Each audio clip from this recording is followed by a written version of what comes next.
Well, welcome everybody to the Daily AI Show. It is Thursday, the 5th of October, 2023.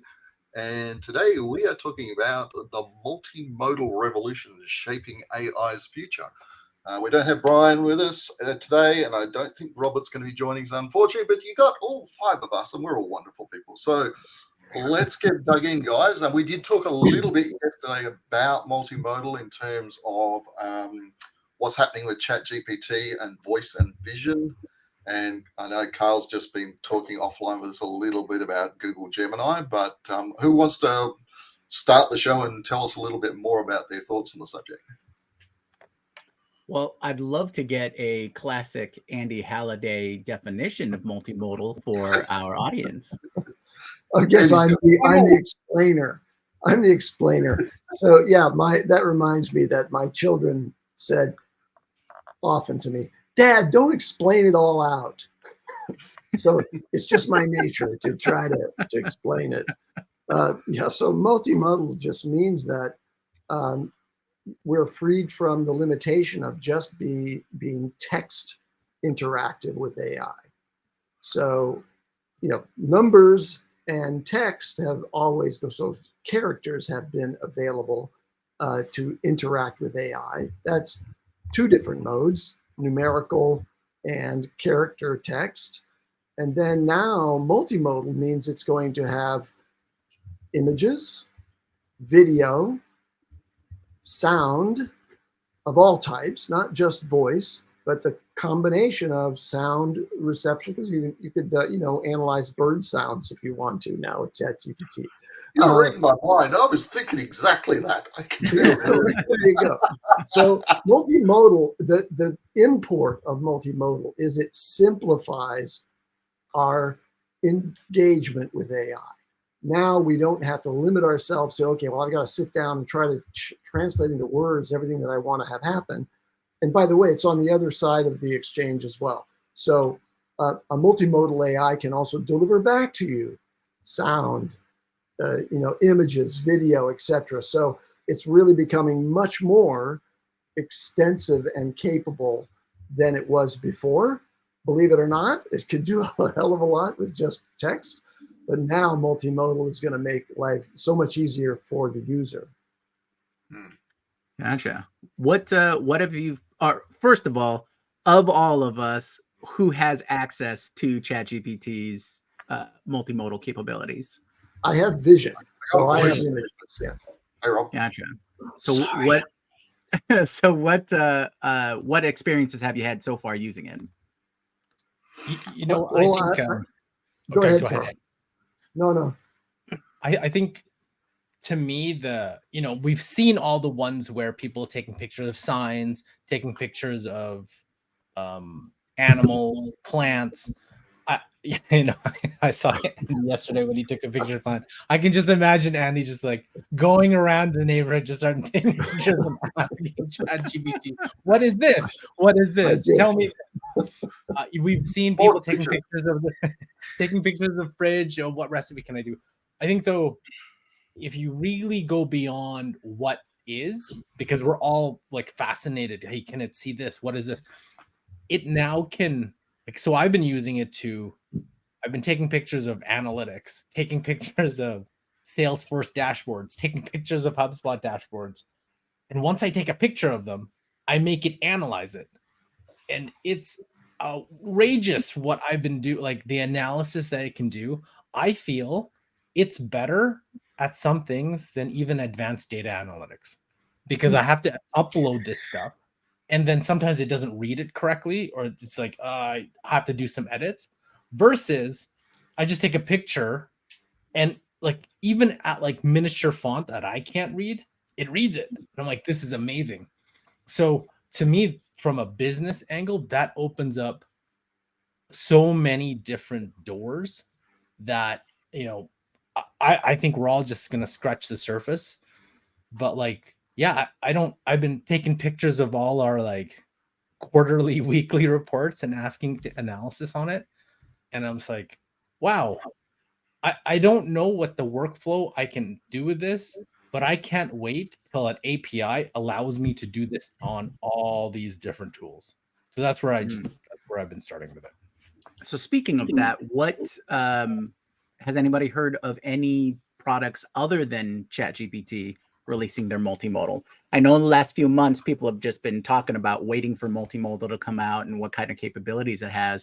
But is there any competitors out there? Is ChatGPT the first? Yeah, so Google is supposed to be releasing I don't know if it's Gemini or Gemini, but that's supposed to be out any day now.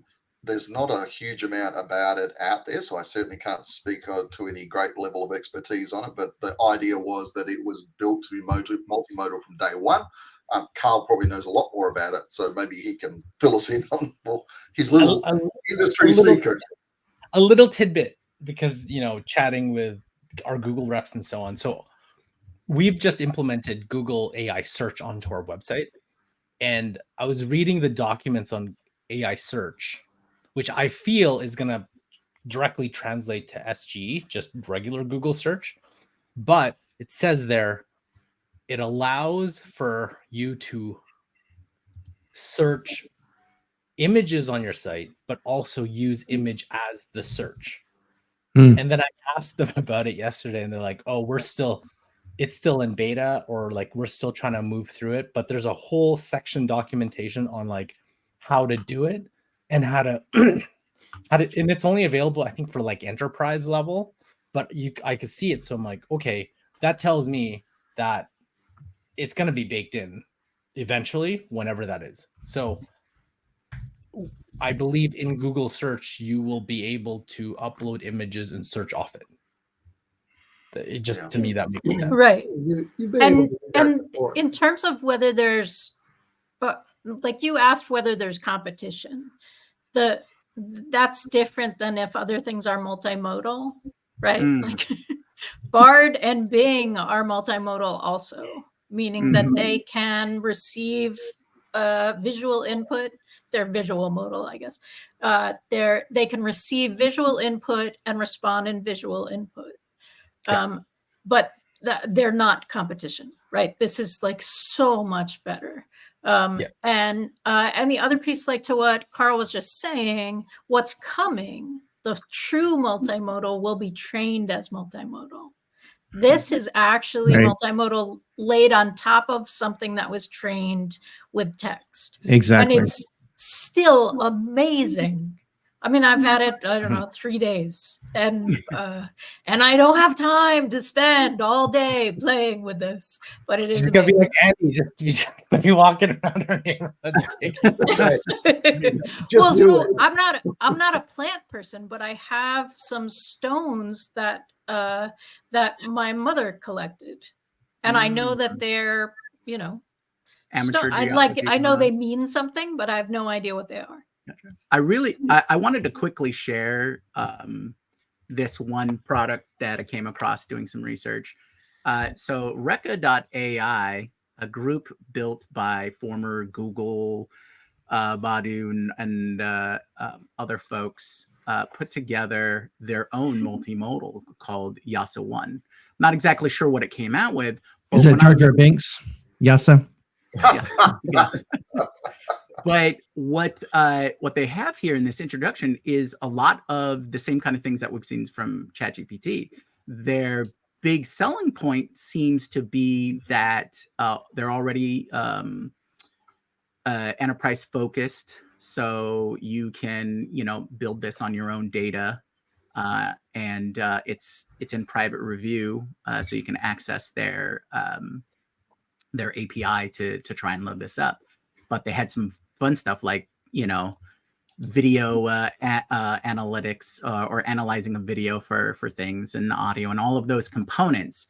So has anyone heard of this? This was fairly new to me when I was looking over things. So I was just wondering, when this came out, when they announced it, and is this a better implementation? Just wondering. It has a slightly different focus. Well, OpenAI has made vision and voice available to any user, either through their mobile app or on the desktop. They haven't made it available to everybody yet. Let me clarify that quickly. It's only just being released, and it's being released piecemeal. Like I have vision, but not voice. Carl, I think you've got both. Beth, you've got vision too, right?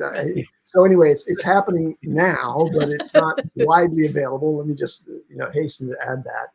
But I think Reka is focused on the enterprise market, and so I don't know that they're going to have a sort of a consumer offering.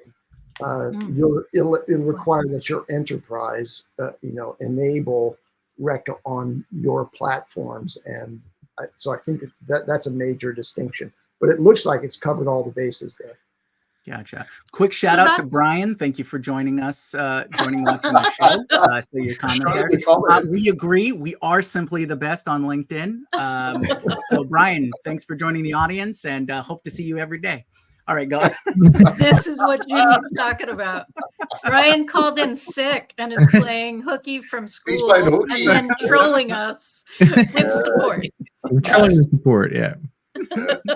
So guys, I want to say something quickly about voice. So that's all I have at the moment is voice on my ChatGPT app on my phone. I don't have vision yet. And I'll be honest, I haven't had time to use it much in the last few days, but I'm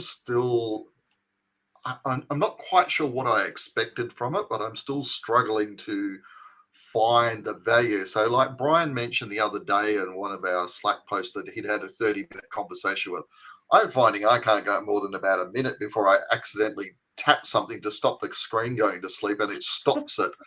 And it's like I'm not getting, I don't know if it's just me using it incorrectly or what, but I'm not currently getting what I hoped to be, which was a fluid conversation back and forth between myself and ChatGPT, because that's the ultimate goal. I mean, we're so used to entering information into computer systems using our fingers and our keyboards that the voice conversation where you can actually have a forwards and backwards exchange of information is the gold standard we all want. And I think vision and voice is going to get there. But what's your experience been in playing with voice so far for those of you who actually have it?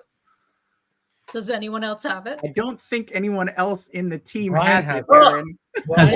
No. I think you're first. Okay. But- Well, Brian, I guess, yeah. Brian has the Brian, comment. if you're on the comments, let us know what you think. I have to say though, that, I mean, I know I'm skipping backwards, but about multimodal this morning, I literally woke up and I don't know, this is the weirdest thing. You're gonna think I'm weird if you don't already, but we have these weird grubs that every time of year they come out of the woodwork and they're covering our driveway, and we end up having to, it's just really weird. Like, what are these stupid things? And so guess what I did? I woke up thinking I gotta take a picture of this stupid bug because nobody knows what it is, and took a picture of it, and it's a Japanese beetle larva. I'm like, there you go.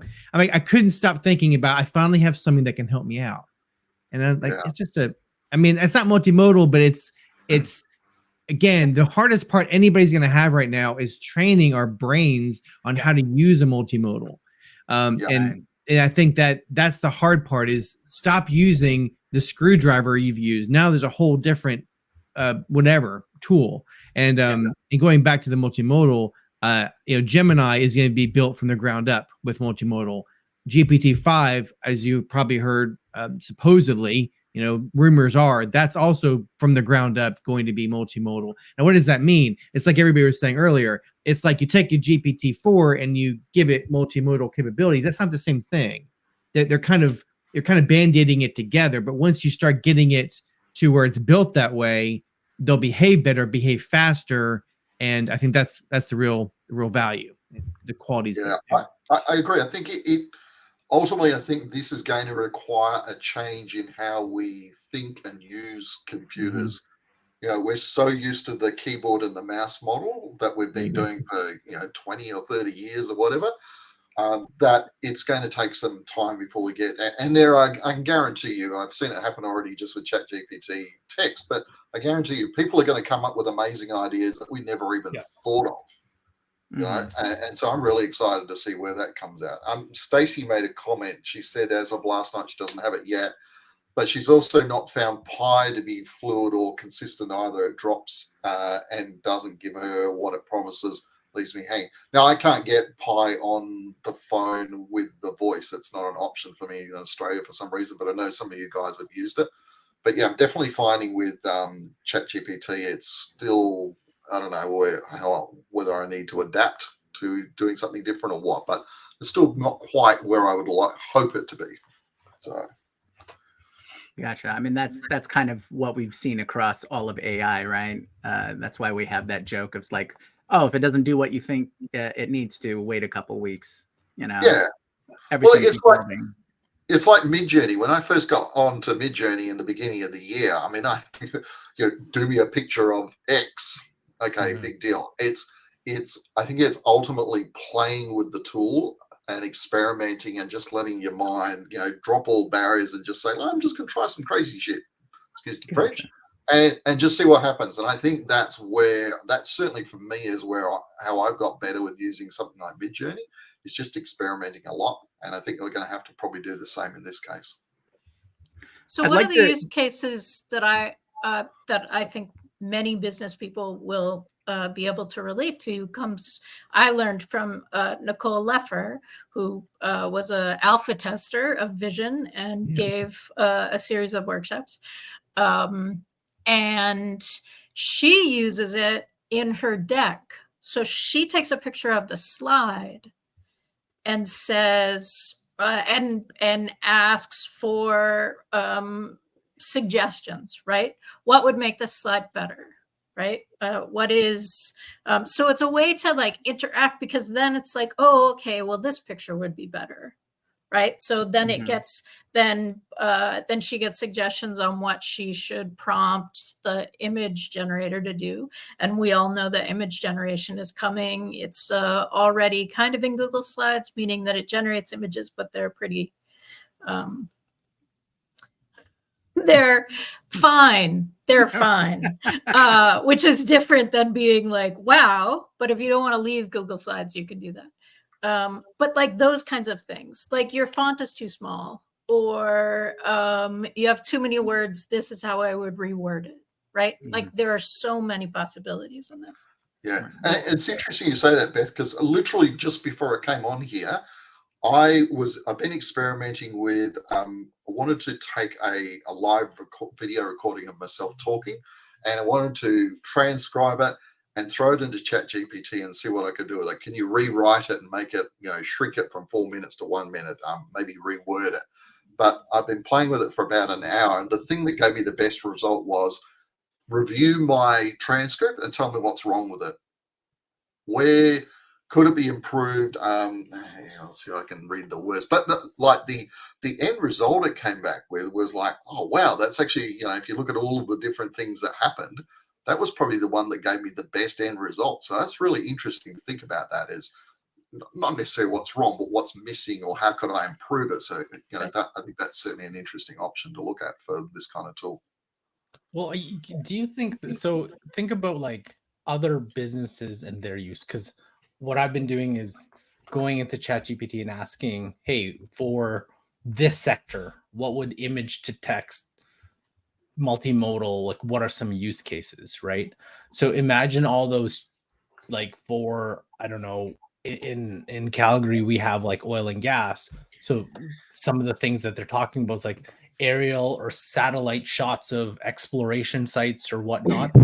What are the issues related to them? Where are the flaws? Like where's the best outline for, putting whatever you're putting into, and then also convert charts and metrics into dashboards for, your audiences. So like, I think it's industry by industry will have to think about new ways, which I feel each industry would have to actually think about. Like, oh, what can we actually think about this?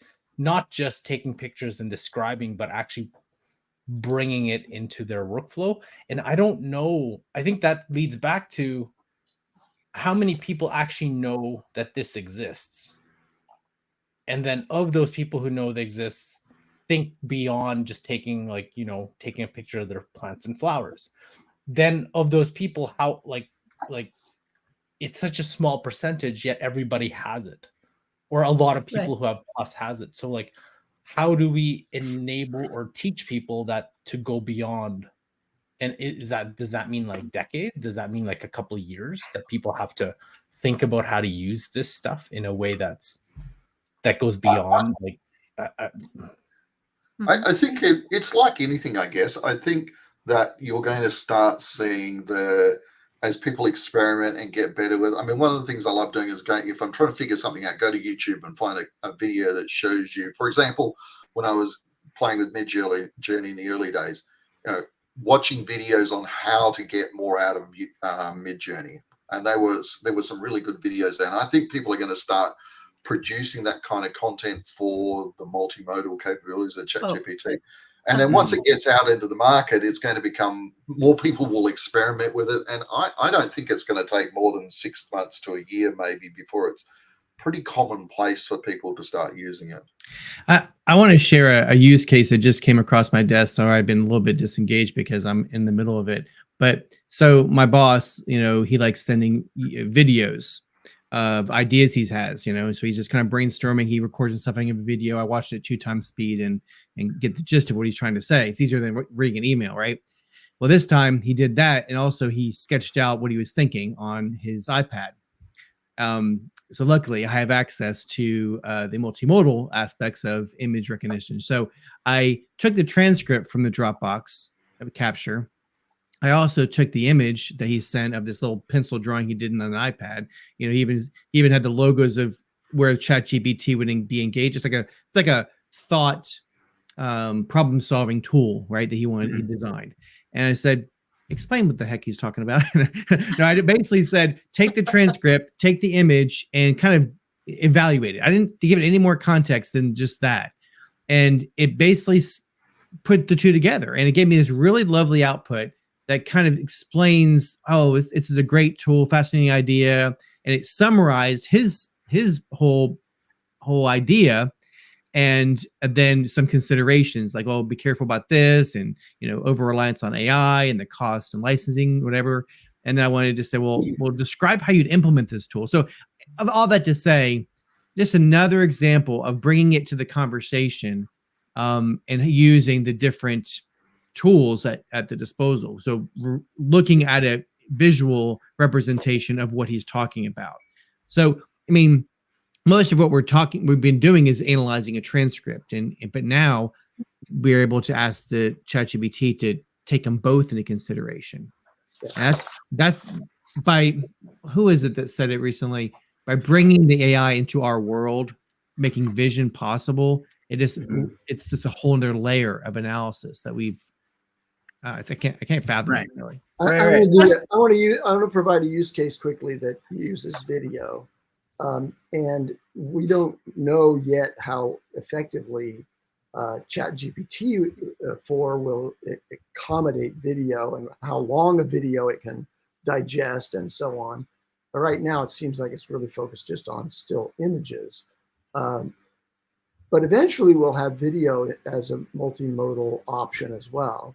Mm-hmm. So I'll give you this use case. So we have horses. My daughter is an equestrian hunter jumper, and the horses are here on our property, and we'll go out one morning and my daughter will say, hey, Blueberry's lame. And I say, okay, well, show me. And he walks, trots, does all these things. And I'm like, it looks fine to me. I can't see in his gait the lameness that she can see from her expertise and experience in seeing his biomechanical movements over and over. Well, AI is a perfect tool for this. And if you could take a series of images and postural images and also videos of your horse, for example, and feed them. Now, this is, ChatGPT is missing memory. Like, I'd have to feed it to a database and then include all of those images as here's good gait and here's bad gait when I do the runtime prompt.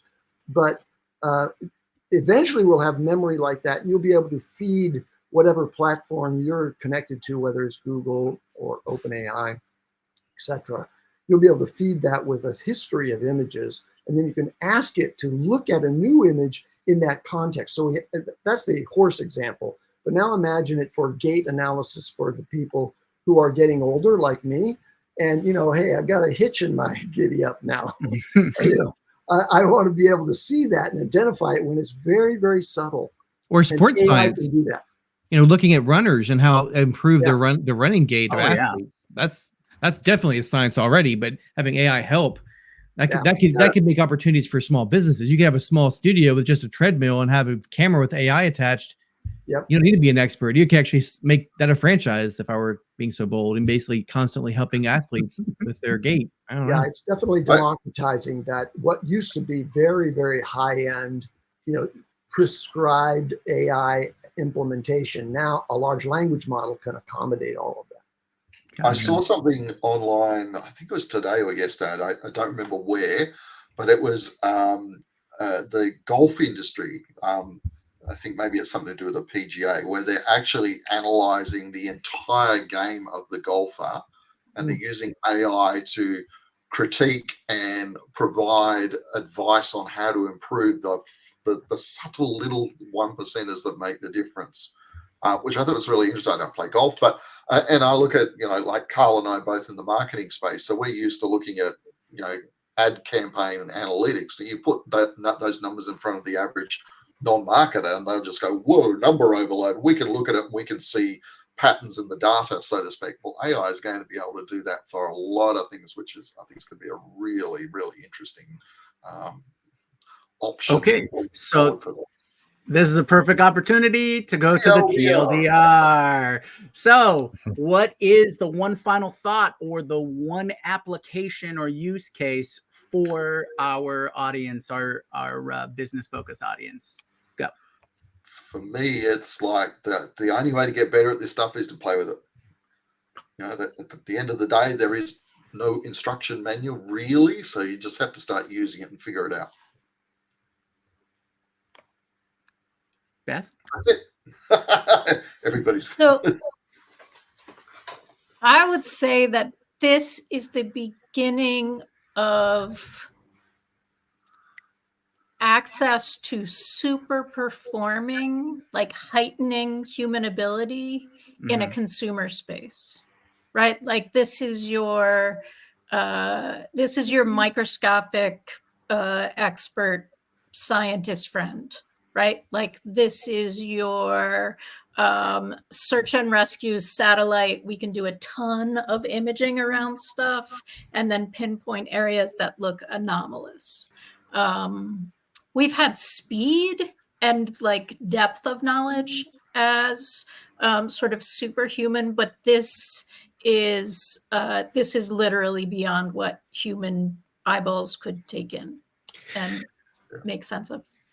I think it's exciting. So my TLDR or recommendation is think in sci-fi terms, because you got to think in a way that technology right now can't make happen, because you need to train your brain to look ahead at what the technology is going to be able to do, because by the time you find the right problem that needs solving, the technology is going to be ready for deployment, and you'll be the first to do it. So I'm trying to challenge everybody, jump ahead, think of how to solve this problem way before the technology in your head, the technology is there to make it happen, because it's moving so fast that's going to be there before you know it. So start training your brain now to, again, I'm reiterating myself, but it's like, it's so crucial that you think in sci-fi terms, like, oh, there's no way this can happen, but like, what if we could do this? Think in what ifs.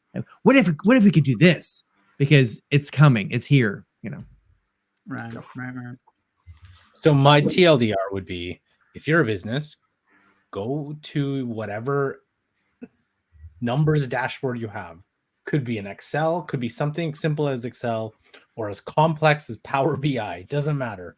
Take a picture of it, then ask, if you have this, ask, give me their top 10 insights and give me 10 actionable things I can do based on the insights. And you'll be very surprised what it'll come up with just based on maybe your, last week's data. So that would be my TLDR to try. Mine's related. I think that we've always, or recently, we've had the ability with advanced data analysis to upload a file, but it has limited range of file types that you can have. And by the way, PDFs being read, that's a major advance beyond, translating that and outputting it in some other form like a Word document or whatever. That's a problem for everybody. Well, now, instead of being limited to file upload, you can take any image, and the image capabilities in the LLM will read it just as Carl explained. So it's just going to make it a whole lot easier. And you can take an image of anything. Like I have this program called Excalidraw, which lets you kind of lay out an information flow diagram, but it doesn't have a file type that would be included in advanced data analysis. So a picture of it, though, is understood by the LLM. Wow, that really shortcuts the whole process. Yeah. Gotcha. For me, I will just say, one, Robert, I really like your forward-thinking idea there. I think that's going to be huge for businesses in the long term. Carl, I think that inflection point you were talking about getting everybody to use it, is when it is built into the apps that everybody uses every day. Take, for example, when you take a selfie, or your mobile phone, if it's just built into your camera. I think the most exciting part I've seen examples of is product development. I probably said this before, using vision to take a picture of your wireframes, and then you ask Chat to help you build out the code, and you can build an app in 20 minutes. That sounds awesome to me. So that's pretty much all I got. Aaron. Yeah, so just quickly before we sign off, for those of you who don't know if you have Vision yet, it's only in basically when you look at the ChatGPT entry window, it should have a little icon of like an image in the corner. I think it's in the left corner. I don't have it yet, so I can't tell you that. And as far as the voice goes on the phone, on my phone, which is an Android, it is a set of headphones in the top right corner of the app. So I tap that to turn the voice aspect on. No idea what the Apple people will use. So for tomorrow, that's it for today. For tomorrow, come back again. We're going to be talking about optimizing operations with AI for supply chains. So that's going to be an interesting topic. I don't know much about it, but I'm pretty sure Andy's going to tell us lots because he's the guru in that space. And if you want Andy, yeah, you've got to go research. Anyway, nice to speak to you guys. Have a great day. Catch you tomorrow.